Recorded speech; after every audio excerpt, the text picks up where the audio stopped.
Capítulo 12. Los profetas del preexilio después del reinado piadoso de Josías. La condición espiritual de Judá declinó una vez más. Dios le recordaba continuamente al pueblo del juicio venidero a través de los justos profetas, pero el pueblo se negaba a escuchar. Se estima que los libros proféticos que fueron escritos durante este tiempo y llevados hasta el exilio son Nahum, Habacuc, Sofonías, Abdías, Jeremías y Lamentaciones. Lección 12. 1 Nahum. El profeta de la caída de Nínive, autor y fecha. Generalmente se concede que el profeta Nahum escribió su libro, aunque se conoce poco acerca de él. Nahum 1 indica que era de Elcos, pero su ubicación es indeterminada. Nahum probablemente era de Judá, ya que Israel había sido conquistada cuando escribió. La fecha de la redacción parece ser alrededor de 630-620 AC. Podemos datar la profecía de Nahum debido a sus alusiones a eventos a los que se puede poner fecha. Nahum menciona la caída de Tebas, un evento que ocurrió en 663 a.C. El profeta también habla de la caída de Nínive, que tomó lugar en 612 como algo un futuro. Por consiguiente, podemos fechar el ministerio profético de Nahum entre 663 a.C. y 612 a.C. Así, Nahum ministró durante el avivamiento que ocurrió en el reinado del rey Josías. Trasfondo: Nahum profetizó contra Nínive, la capital del reino asirio. Nínive ostentaba una gran muralla de 13 kilómetros de circunferencia. Utilizaba un sistema de agua que empleaba un acueducto. Los arqueólogos han desenterrado una biblioteca real que contiene 20.000 tablillas de greda. Pero los asirios tenían una reputación de crueldad y opresión hacia los pueblos que conquistaban. Las políticas crueles de los asirios hicieron que las otras naciones les temieran. Después de capturar una ciudad, mataban a centenares de personas y deportaban a los otros a ciudades lejanas. Muchos de estos cautivos morían en el viaje debido al trato severo. Los asirios torturaban a los líderes de las naciones conquistadas y luego los asesinaban. Como preguntan Nahum 3 y 19 sobre quién no pasó continuamente tu maldad. Más de 100 años antes, Jonás había profetizado contra Nínive y el pueblo de Nínive se había arrepentido. Pero algún tiempo después, el pueblo volvió a sus maneras opresivas. Dios usó a estos crueles asirios para castigar a Israel. Ellos conquistaron el reino del norte en 722 a.C. y destruyeron a Samaria, la capital de Israel. En el siglo VIII AC, el profeta Jonás fue a la ciudad de Nínive para proclamar un oráculo del juicio contra ella. Los ninivitas respondieron con arrepentimiento y Dios los salvó. Más de un siglo después, Nahum también declaró el juicio de Dios sobre la ciudad impía de Nínive. Esta vez no hubo ayuno o cilicio y Nínive no fue salvada, propósito y tema. Así que Nahum profetizó juicio y destrucción para Nínive, pero consuelo y compasión para Judá. Ya que la mayor parte de los 3 capítulos de Nahum describe la ruina de Nínive, este es el tema principal del libro. Bosquejo: el juez de Nínive, una. La ira y bondad de Dios, B. El juicio de Nínive, C. El consuelo de Judá, Dotó. La caída de Nínive, 2. A Nínive atacada y destruida, B. La voz del Señor, Tiqué. Los motivos y la certeza de la caída de Nínive, 3. El juez de Nínive, Nahum 1. Nahum es un libro poético con muchas descripciones visuales, recursos literarios tales como contraste y figuras retóricas. Sus metáforas y símiles involucran palomas, higueras, leones y prostitutas. También emplea himnos, informes de batalla, burlas, discursos de tragedia e insultos. La primera descripción visual de Nahum es una descripción increíble de la omnipotencia de Dios. La naturaleza todopoderosa de Dios se ve tanto en la manifestación de su ira y venganza como en el hecho de que es tardo para la ira. La profecía, por lo tanto, contrasta la ira de Dios con su bondad. Aunque Dios juzgará a Nínive, Él mostrará bondad hacia Judá. Similar a Isaías 52. 7. Nahum 1 y 15 anuncia buenas noticias en el monte. Asiria ya no atacaría las ciudades de Judá, y Dios daría refugio para la nación de Judá.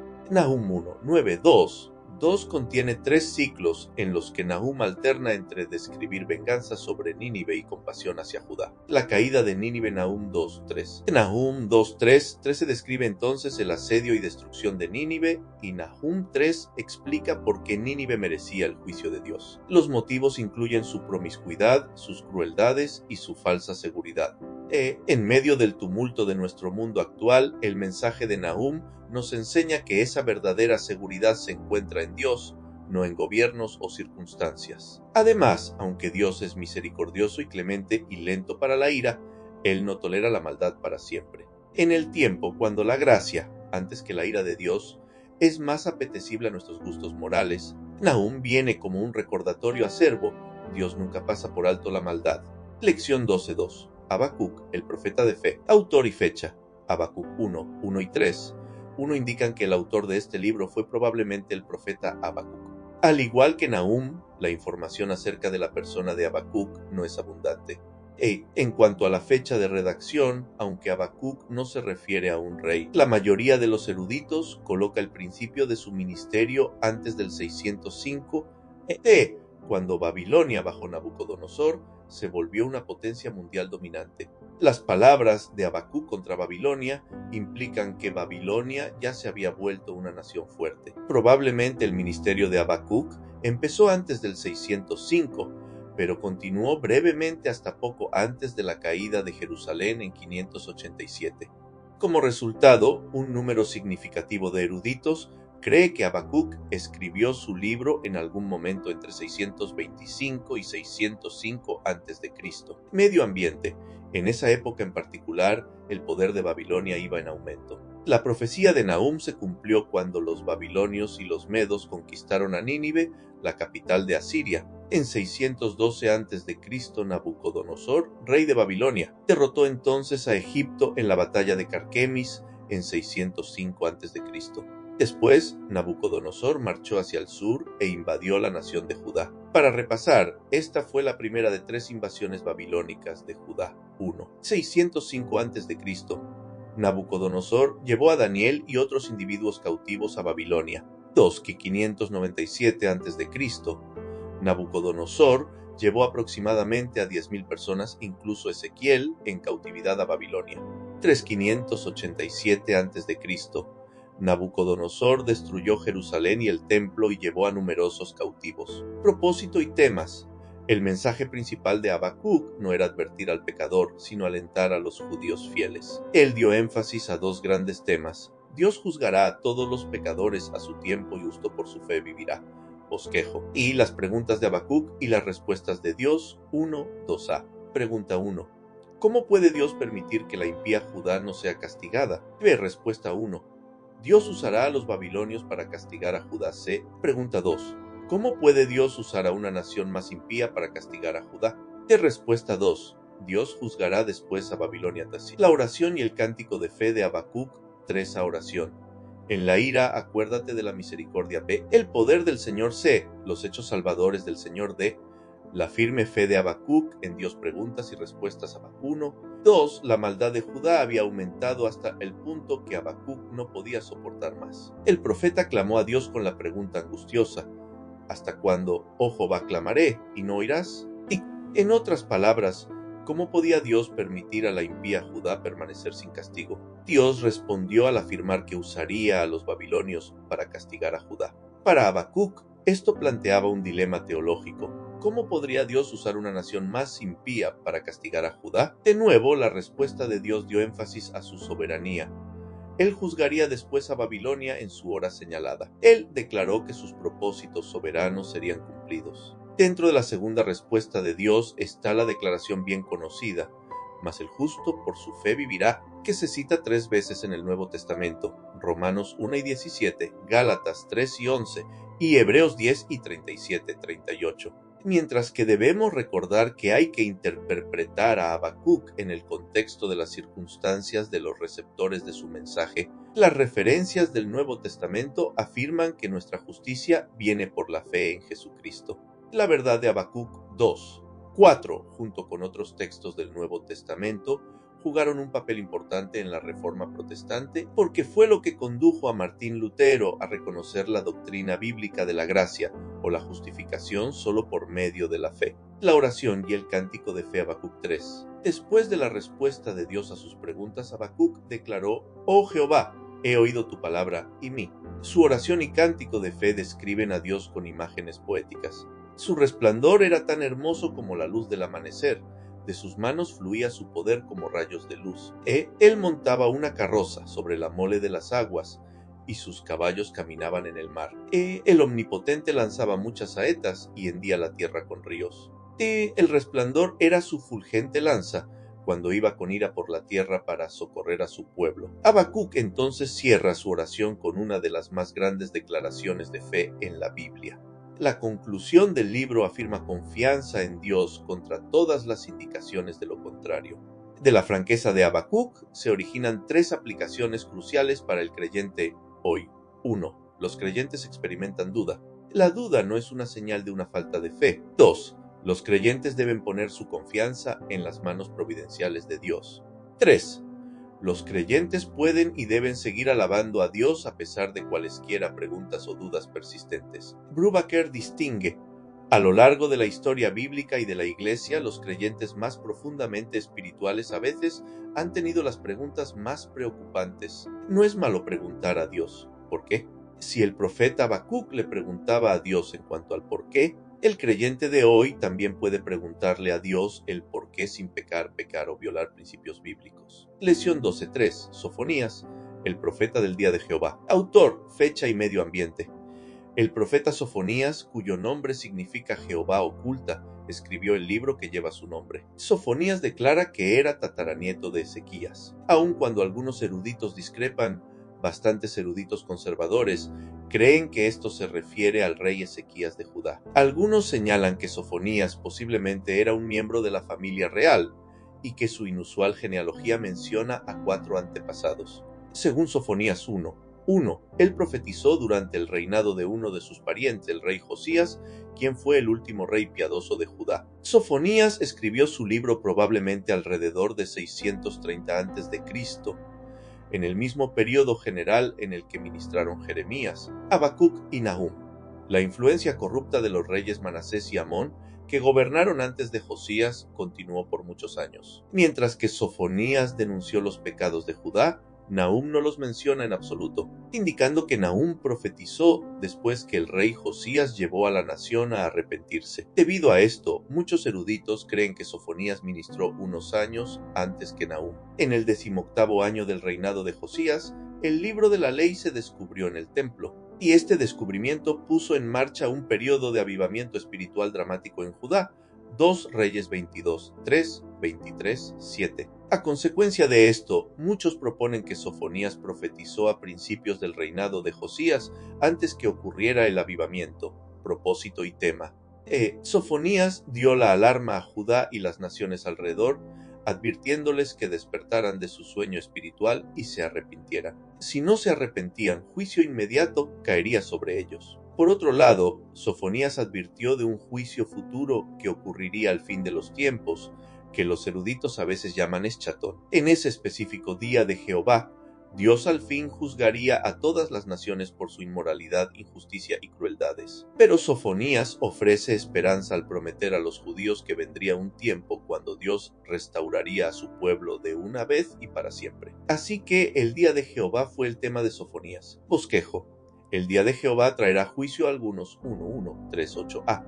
Dios juzgará toda la tierra. B. Dios juzgará a Judá. C. El gran día del Señor vendrá de Dios, llama a todos al arrepentimiento. E. Dios juzgará a las naciones. F. Dios juzgará a Jerusalén. G. Dios juzgará a toda la tierra. Tu. El día de Jehová traerá salvación a algunos. 3:9-20a. Un remanente será restaurado y purificado. B. El pueblo se regocijará con Dios en medio de ellos. C. Dios promete restaurar a su pueblo. El juicio. Sofonías 1:1-3. 8. El libro de Sofonías comienza con una clara referencia al día escatológico del Señor, cuando Dios dice: destruiré por completo todas las cosas de sobre la faz de la tierra. El lenguaje de este pasaje, evocador del diluvio universal del tiempo de Noé, se refleja 2 veces más en Sofonías, en 1:14, 18:3, 6, 8. Sofonías declaró que Judá y todas las naciones de alrededor enfrentarían juicio. Sofonías 2:14. 15 es una colección en miniatura de oráculos contra estas naciones. Todas las tierras al norte, sur, este y oeste estarían bajo la ira de Dios. También la ira de Dios caería sobre su propio pueblo. La nación de Judá enfrentaba juicio porque estaban envueltos en idolatría, sincretismo y en las prácticas corruptas del liderazgo civil y religioso. El pueblo insistía en llevar a cabo los deseos de su corazón en estas áreas y al parecer tenían poco o ningún interés en adorar al único y verdadero Dios que los había liberado en el pasado. La salvación, Sofonías 3, 9, 20, a pesar del dominante tono de juicio en la primera parte de Sofonías, un mensaje positivo de esperanza surge al final de este corto libro.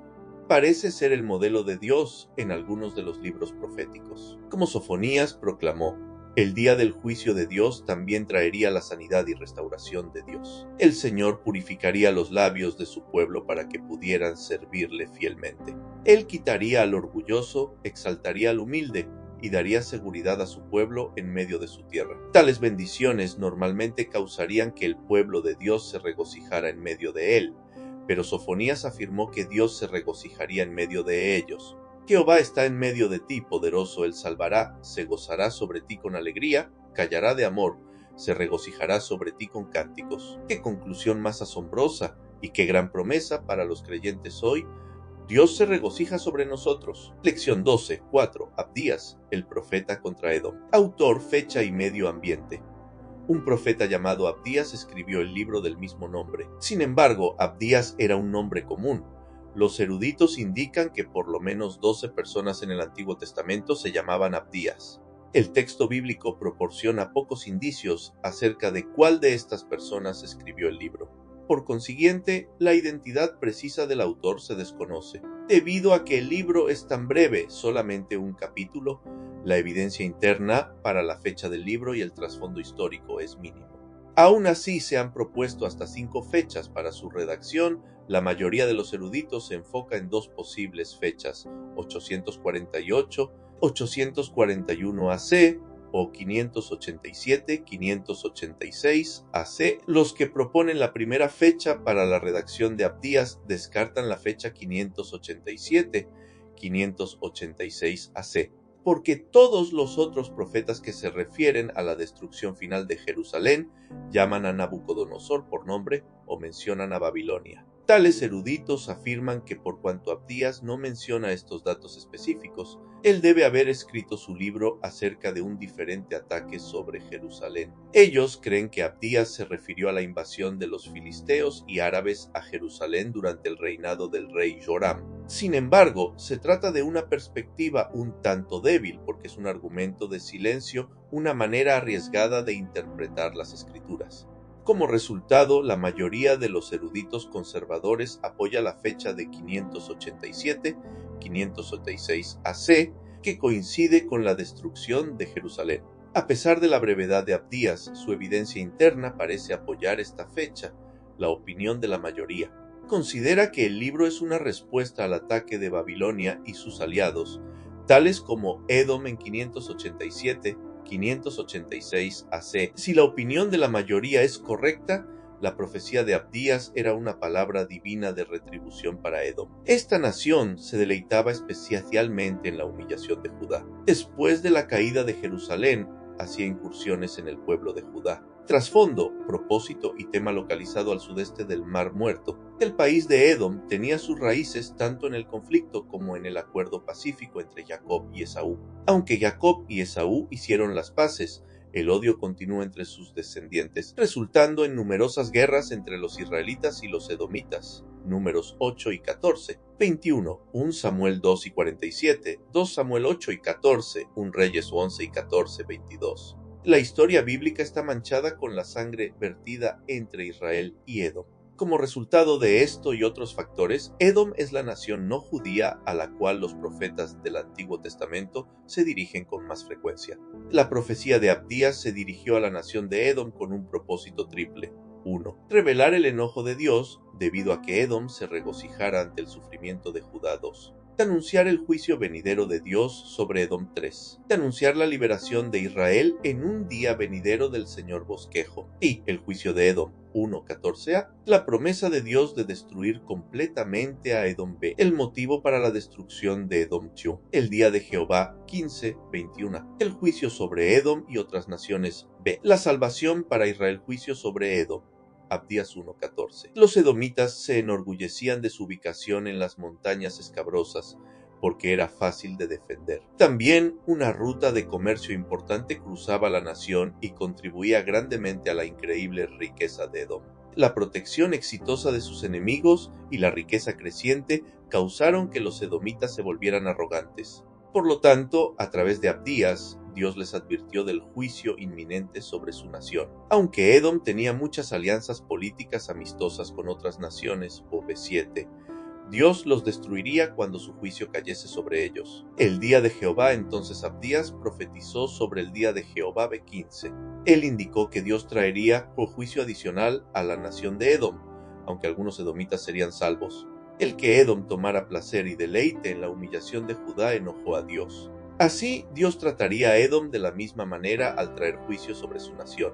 Abdías concluyó su profecía en forma parecida a como lo hicieron otros profetas bíblicos, declarando el triunfo final de Dios sobre todos sus enemigos. Él proclamó: «Y el reino será de Jehová», B21. Lección 12. 5. Jeremías y sus lamentaciones, el profeta del llanto. De la paternidad literaria y fecha, el profeta Jeremías escribió su libro debido a un mandato divino. En Jeremías 36, 1, 4, Dios le dijo al profeta que pusiera por escrito en un rollo todas las palabras que Dios le había dicho acerca de las naciones en sus 20 años de profetizar. Los eruditos creen que esto ocurrió en algún periodo alrededor de 605 a.C. Jeremías obedeció la orden de Dios al dictar las palabras a Baruc. Aunque el rey Joacim quemó el primer rollo, Dios le dijo a Jeremías y Baruc que hicieran un segundo rollo. Baruc sirvió fielmente como asistente administrativo y probablemente puso el libro de Jeremías en su formato final poco después de la muerte de Jeremías. El ministerio de Jeremías. Jeremías, hijo de un sacerdote, crió en el pueblo de Anatot, 4 millas al nordeste de Jerusalén. Se sabe más acerca de este predicador antiguo que de cualquier otro profeta de Dios. Su lugar de nacimiento, llamado, referencias de la época, amigos, enemigos. Escenarios específicos para algunos mensajes se comprenden claramente. Cuando Dios lo llamó a profetizar, Jeremías intentó justificar que era demasiado joven y que no sabía cómo hablar de parte de Dios. Pero el Señor tocó la boca de Jeremías y aseguró a éste que su presencia le acompañaría, diciendo: «He aquí he puesto mis palabras en tu boca». Jeremías entonces profetizó a Judá durante los últimos 40 años de la existencia de la nación. Es decir, que él fue el último profeta a la nación de Judá antes que el reino cayese. Jeremías fue testigo personal de 3 diferentes invasiones babilónicas a Judá y Jerusalén. Él vio a soldados derribar las murallas de la ciudad y destruir el templo, matar a numerosos judíos y llevar a muchos otros a Babilonia. En su libro, Jeremías muestra una vulnerabilidad inusual al detallar su vida y ministerio.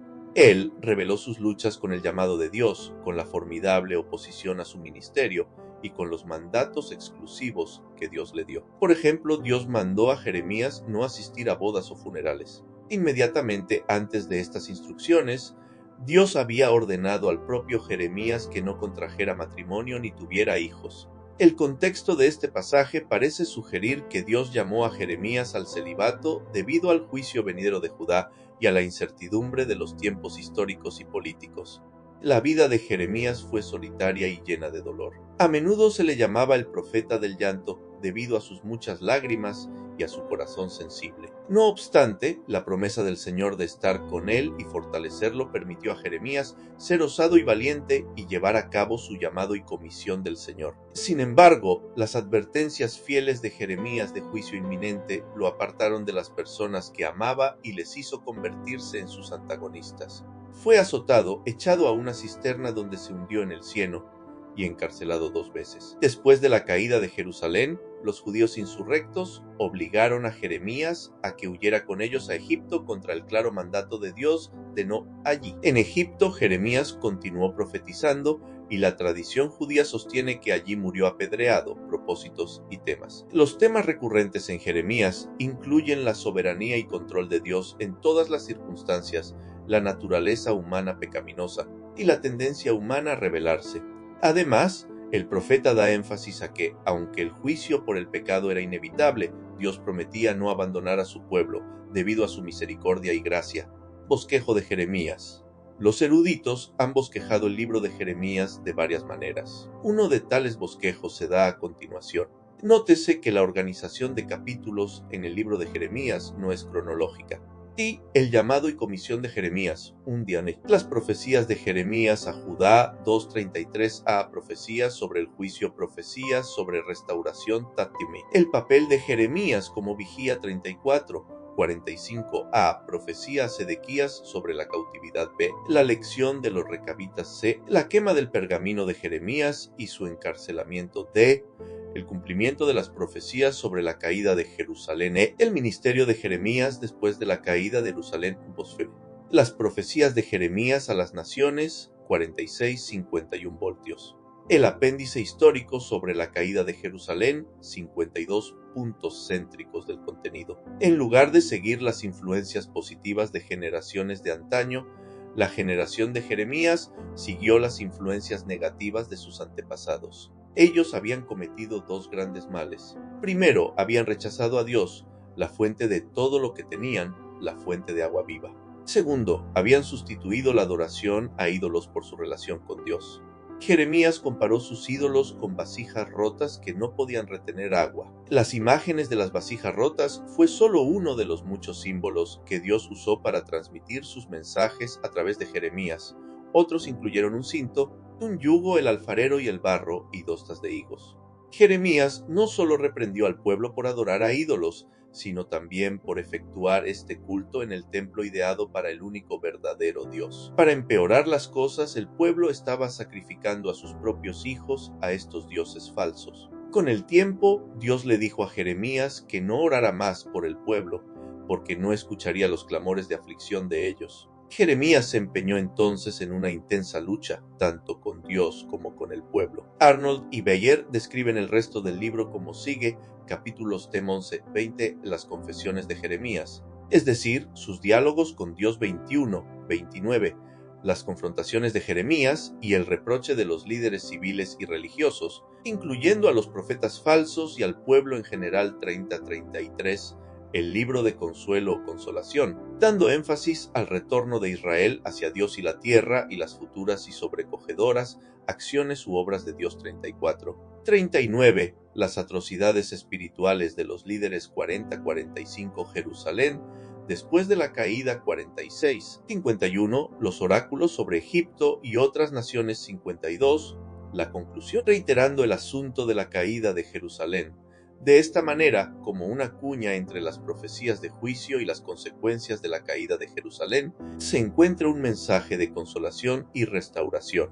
Como parte de esto, el Señor prometió hacer un nuevo pacto con Israel. Este sería un pacto permanente escrito en su corazón y mente. Implicaciones. Una pregunta teológica importante que plantea el libro de Jeremías es esta: ¿se aplica el juicio consecuente de Dios a las naciones del Antiguo Testamento, específicamente a los creyentes de la actualidad? Los eruditos notables Andrew Hill y John Walton proporcionan comentarios beneficiosos a este problema en particular. Este sistema es operativo para las naciones, no en relación con individuos, así que no debe confundirse con la salvación por medio de obras. Esta escala de acciones nunca se da a conocer como la manera en que Dios trata con individuos, y las diferencias deben notarse. Las naciones no son salvadas del pecado ni existen eternamente. Por lo tanto, se trata a las naciones solamente en términos físicos y temporales, de modo que el sistema en ninguna manera puede ser considerado equivalente al destino eterno de individuos. La gracia existe en el sistema como lo evidencia el carácter paciente de Dios, y sigue manifestándose, porque no hay nada en las Escrituras que sugiera que Dios haya cambiado su política de trato con las naciones. Del mismo modo como otros profetas, Jeremías afirmó el juicio de Dios, así como también su misericordia y gracia. Al rogar al pueblo que se arrepintiera, Jeremías lloraba a menudo debido a su amor por Dios y por el pueblo al que Dios lo había enviado. Tener que profetizar palabras severas de juicio no era algo que Jeremías habría escogido hacer, pero era lo que Dios quería que hiciera. Jeremías obedeció al llamado de Dios y habló lo que Dios le dijo que transmitiera, tanto negativo como positivo. Lamentaciones, autor, fecha y medio ambiente Lamentaciones, es un libro de lamentos o poemas que comunican tristeza intensa y que a menudo se leen en funerales. Las opiniones de los eruditos están divididas respecto de si Jeremías escribió o no este libro. Los que no aceptan la paternidad literaria de Jeremías indican aparentes diferencias en los estilos de escritura de los libros de Jeremías y Lamentaciones. Ellos también señalan que Lamentaciones no nombra específicamente al autor. Sin embargo, muchos eruditos conservadores creen que Jeremías es el escritor y señalan que los libros de Jeremías y Lamentaciones tienen temas muy similares. Según 2 Crónicas 35, 25 Jeremías escribió lamentos para conmemorar al rey Josías, así que estaba familiarizado con el género. Es más, tanto la Septuaginta como la tradición judía atribuyen la paternidad literaria de Lamentaciones a Jeremías. Así que debido a que los 5 lamentos expresan pesar por la destrucción de Judá y Jerusalén, se cree que Jeremías los escribió poco después de la caída de Jerusalén en 586 a.C. El libro refleja la congoja de alguien que todavía está angustiado por las vívidas escenas que rodean la caída de Jerusalén. Los 5 poemas describen las cosas horrendas que Jeremías presenció, incluyendo la crueldad intolerable del ejército babilónico, que asesinó a muchos y quemó la ciudad y el templo. Los cánticos poéticos de dolor apuntan al pecado como la causa de este juicio, pero también hallan consuelo en la fidelidad y la misericordia de Dios. El autor sabía que Dios podía restaurar a Judá. Serie de acrósticos. Los lamentos en Lamentaciones 1:4 son poemas acrósticos. Un poema acróstico en hebreo emplea las letras secuenciales del alfabeto hebreo de 22 letras, en cierto modo, a menudo para empezar cada versículo o estrofa. Por ejemplo, Lamentaciones 1 empieza con Aleph, la primera letra del alfabeto hebreo, y Lamentaciones 2 empieza con Bet, la segunda letra. El autor continúa usando cada letra del alfabeto para empezar un versículo, para que 1 y 22 empiece con Tab, la última letra del alfabeto hebreo. Lamentaciones 2 y 4 siguen el mismo patrón. En los 66 versículos de Lamentaciones 3, los primeros 3 versículos empiezan con Aleph, los próximos 3 versos empiezan con Bet, y así sucesivamente, bosquejo de Lamentaciones. La organización del libro de Lamentaciones coincide con cada capítulo. Es decir, aunque no se agregaron divisiones de capítulo hasta siglos después que las escrituras fueron escritas, cada capítulo de este libro comprende un lamento individual: la destrucción de Jerusalén, el enojo de Dios y tristeza de Jerusalén, el pueblo sufriente de Dios y su esperanza, el pasado, presente y futuro de Jerusalén, 4 oración por la restauración, 5 temas y contenido. La propia estructura y el texto de Lamentaciones transmiten su mensaje y temas vívidos. El autor expresa el pecado, aflicción y vergüenza del pueblo, confesando la rebelión y transgresiones de la nación contra el pacto divino. Los lamentos señalan también una esperanza futura, pero solo si se produce confesión y arrepentimiento. Otros temas que surgen incluyen lo inevitable el sufrimiento humano debido a la caída y la gran fidelidad de Dios. La estructura formal del libro, como un lamento fúnebre, pone en claro su propósito. El poeta describe el pesar de los sobrevivientes por la muerte de su ciudad. Él compara a la ciudad con una viuda a la que se le han quitado sus hijos. El poeta usa esta metáfora para describir en vívido detalle cómo Jerusalén estuvo en otro tiempo llena de gente, pero ahora está vacía. Lamentaciones 1 y 11 y 5. 4. 9 indican que el pueblo carecía de artículos de primera necesidad como comida y agua, y eran explotados por los que cobraban precios escandalosos después del desastre. No obstante, a pesar de todo el tormento y destrucción, Lamentaciones 3 afirma la fidelidad de Dios. Una teología popular circula hoy que si los creyentes tienen fe no sufrirán. Sin embargo, Lamentaciones sugiere que las más intensas crueldades de la vida pueden demostrar nuestra fe. Emergiendo del negro abismo del caos, saliendo de los fuegos del tormento, procedente de las profundidades de la agonía, se alza ese himno majestuoso de la Iglesia, cuyas palabras se toman de Lamentaciones 3:22, 23, Oh Dios eterno, tu misericordia ni una sombra de duda tendrá, tu compasión y bondad nunca fallan, y por los siglos el mismo serás. La fidelidad de Dios aún prevalecerá en tiempos de incertidumbre, tragedia, aflicción y persecución.